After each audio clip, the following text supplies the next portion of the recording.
Coming எபிசோடுக்குரிய ஒரு அட்டகாசமான promo வந்திருக்கு. வீடியோக்குள்ளே போகிறதுக்கு முன்னாடி நம்ம சேனலை சப்ஸ்கிரைப் பண்ணிவிட்டு பக்கத்தில் இருக்க லைக் பட்டனையும் தட்டிட்டு உங்களால் நான் சப்போர்ட்டை எனக்கு எப்போவுமே கொடுத்துட்ருங்க.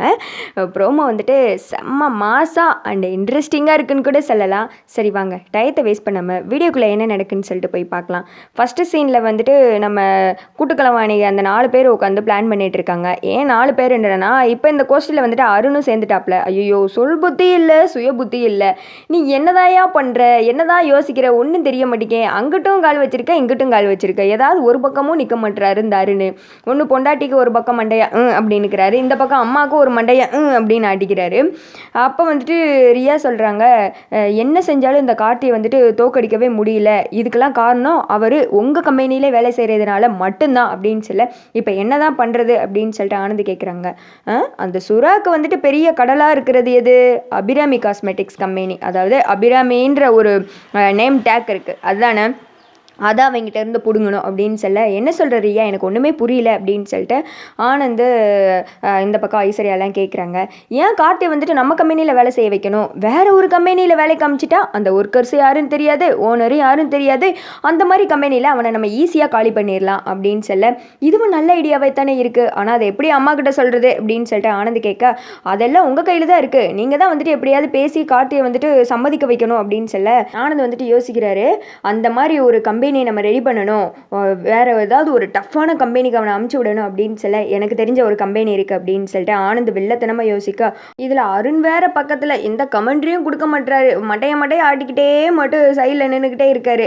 ஐயோ அவசரத்துக்கு ஆர்டர் கொடுத்த செஞ்ச மாதிரி, ஏன்டா இப்படி நீ கொலனே யோசிக்கிற எப்போ பார்த்தாலும் அப்படின்ற மாதிரி தான் நம்மளோட மைண்ட் வைஸ் இருக்கு.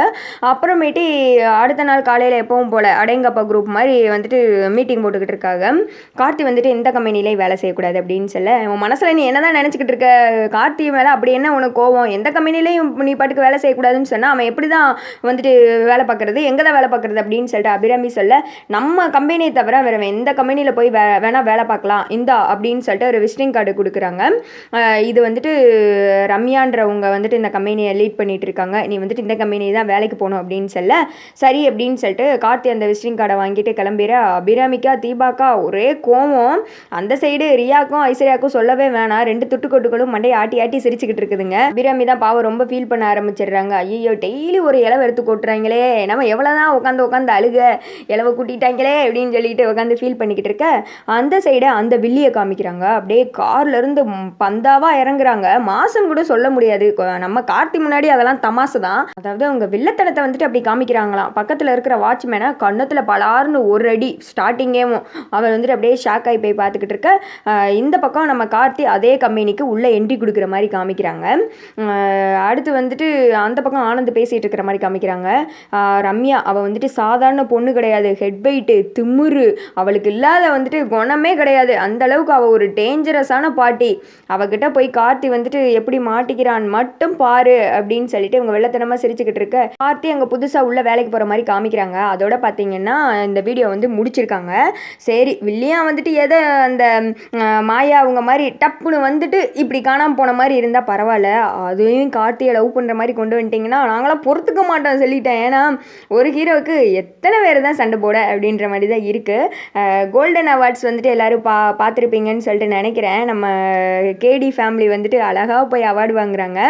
அதுலேயும் வந்துட்டு தீபா அந்த மெம்பர்ஸ் எல்லாருமே வந்துட்டு கார்த்தி வந்துட்டு புகழ்ந்து சொல்லியிருக்காங்க, இவர் இருந்தாலே எங்கள் டீம் வந்துட்டு ஜெயிச்சிரும் அப்படின்ற மாதிரி. கார்த்திக்காக மட்டும்தான் நம்ம இந்த சீரியல் பார்க்கோம் அப்படின்னு சொல்லிட்டு அவங்களுக்கும் வந்துட்டு தோணி இருக்குது. அதனால தான் அவங்க அந்த கமெண்ட் கொடுத்துருக்காங்க. இதை பற்றி என்ன நினைக்கிறீங்க அப்படின்னு சொல்லிட்டு கமெண்ட் பண்ணுங்கள்.